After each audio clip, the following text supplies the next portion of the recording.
বাড়িতে সিকিউরিটি তৈরি করেছে আমার দুই ছেলে, এইরকম বড় বড় চেহারা দুটোর, একটা 16 আর একটা 10।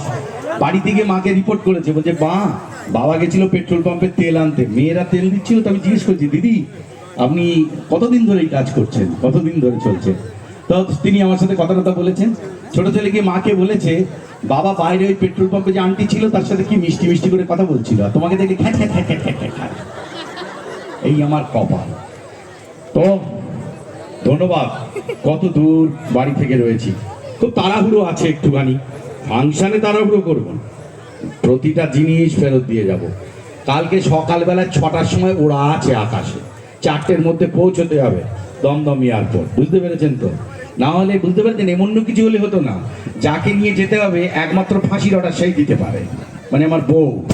ওই দেখো ওই সময় বাজিটা বাজাবো, মা কালীর নাম করেছি, বাজি স্টার্ট করেছি না স্যার, মনসামা। এবার এই যে বাড়ি থেকে এত দূরে এলাম, কেন এলাম? শুধু কি অর্থ? টাকা যদি শুধু রোজগার করার হতো তাহলে তো অন্য কিছুও করতে পারতাম, তাই না? আমার বাড়ি বসিরহাটের আরবালিয়া গ্রামে, কিন্তু আমি কলকাতায় 30 বছর ধরে থাকি। কলকাতায় এসে ঢুকতে পারিনি প্রথমে, কারণ আমাদের সে আর্থিক অবস্থা ছিল না। আমার বাবা একটা সাধারণ চাকরি করতেন ইলেকট্রিক সাপ্লাই অফিসে, খুব বড় চাকরি কিছু নয়, 2 ভাই টানাটানি সংসার, খেয়ে পড়ে চলে যেত। কিন্তু আমি অনেক স্বপ্ন নিয়ে এই কলকাতা শহরে এসেছিলাম। আমি সিনেমা করব, সিরিয়াল করব, মানুষের মাঝখানে যাব, মানুষের সঙ্গে কথা বলবো। পথ অত সোজা ছিল না, কারণ আমার মামা, কাকা, জ্যাঠা, মেসো, পিসে কেউ ফিল্ম ইন্ডাস্ট্রিতে নেই। আমি একাই এসেছিলাম টালিগঞ্জে। 1996 সালে দেশ ছেড়েছিলাম মে মাসেতে, এই মে মাসে। আর তারপর আসি, এই বাজি করো না, এই বাজি ছেড়ে দাও। তারপর কলকাতায় এসে খুব ইচ্ছা ছিল আমি টালিগঞ্জে যাব, সিনেমা করব। তো একদিন এক বন্ধু 97 সালে এক বৃষ্টির দিনে বলেছিল, সিনেমা করতে যাস, চল টালিগঞ্জ যাই। চলে গেলাম বন্ধুর সঙ্গে। একজন দেখা করতে বলেছিল, ডিরেক্টর অনিন্দ্য সরকারের সঙ্গে, সুপারস্টার ডিরেক্টর, প্রচুর বড় বড় কাজ করেছে। তো টালিগঞ্জে যেদিন গিয়েছিলাম বৃষ্টি হচ্ছিল ঝমঝম করে, আমার হাতটা থরথর করে কাঁপছিল, বুকটা ঢিপ ঢিপ করছিল। এত বড় জগৎ, কত বড় বড় সিনেমা আর্টিস্ট, আমি এখানে জায়গা পাবো কি করে? কিন্তু পেতে যে আমায় হবে। যার কিচ্ছু থাকে না তার হারানোর ভয় থাকে না, আমি সেই লোক ছিলাম। আমার কোনো হারানোর ভয় নেই। আত্মীয় স্বজন প্রত্যেকেই খুব সুন্দর জীবনে নাম করেছে, এবং তাদের আমার দিকে তাকায়। হ্যাঁ, তো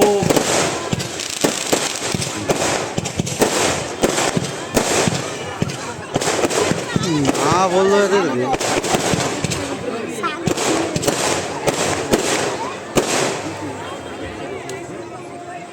আর ফাটবে না বাবা।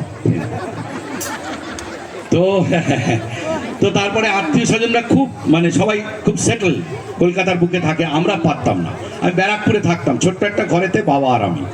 তারপর ভাই আর মা এলো, অবস্থা একটু বদলালো, কারণ রান্নাটা মা করে দিত, আমাদের তার আগে নিজেদের রান্না। তো তারপর টালিগঞ্জে যাওয়ার পরে আমি ঘুরতে ঘুরতে একটা দরজার মধ্যে দেখেছিলাম, জানলা দিয়ে প্রসেনজিৎ চ্যাটার্জি চুল আঁচড়াচ্ছে, দেখে আমার হাওয়া বেরিয়ে গিয়েছিল যে এইরাম দেখতে, এইরাম পার্সোনালিটি এখানে আমার হবে কি করে? কত বড় বড় নায়ক এসছে এখানে, সবাই কাজ করতে। কিন্তু ওই যে ওপরওয়ালার অন্য ইচ্ছা ছিল, ওই যে মা ওর ভিতরে রয়েছে, ওনার ইচ্ছা সব থেকে বড় ইচ্ছা। ওনার কাছে আমি খুব করে বলতাম, যেখানে যাকে পেতাম, আমার একটু দেখো না, আমার যদি একটু ব্যবস্থা হয়ে যায়। তো সব থেকে বড় কথা, সেই আশীর্বাদ এসছে। সব থেকে বড় আশীর্বাদ কোথা থেকে আসে? ভগবানের, বাবা মার কাছ থেকে। আমার বাবা মা যদি না চাইতো, আমি এই অবধি পৌঁছতে পারতাম না। কিন্তু আমার বাবা দীর্ঘদিন চলে গেছে পৃথিবী থেকে, আজকে 18টা প্রায় 20 বছর হতে যাবে এবছর 2027-এ। তো আমার বাবা নিশ্চয়ই ওপরওয়ালাকে গিয়ে বলেছে, দেখো না ওর যদি একটা ব্যবস্থা করে দেওয়া যায়। খুব চেষ্টা করে ছেলেটা।